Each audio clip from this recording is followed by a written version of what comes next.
What could be the implications of a single missile strike in a global geopolitical landscape?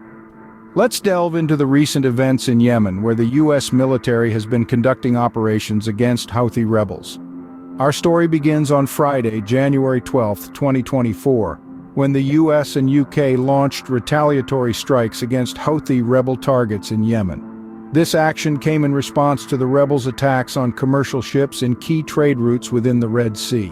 Over 100 precision-guided munitions targeted more than 60 Houthi facilities, including command and control nodes, munitions depots, launching systems, production facilities, and air defense radar systems.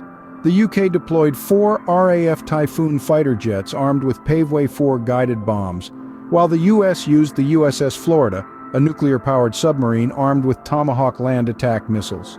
However, the story didn't end there. On Saturday, an additional radar site was targeted, still posing a threat to maritime traffic. The U.S. Navy advised American-flagged vessels to avoid areas around Yemen for the following 72 hours. Meanwhile, the Houthis pledged to continue their attacks, promising retaliation for the strikes and raising the prospect of a wider conflict in the region.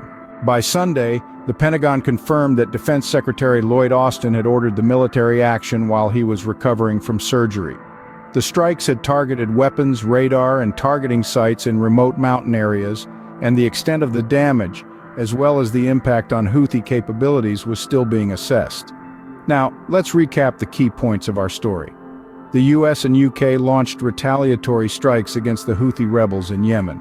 The strikes were in response to the rebels' attacks on commercial ships, and over 100 precision-guided munitions were used on more than 60 Houthi targets.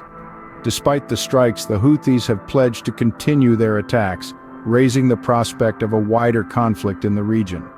In conclusion, it's clear that a single night of strikes won't be enough to deter further attacks. Military experts suggest that a series of strikes and negotiations may be necessary to deter the Houthis from further aggression. As the situation continues to develop, we are reminded of the interconnectedness of global events and the ripple effects that can stem from a single missile strike.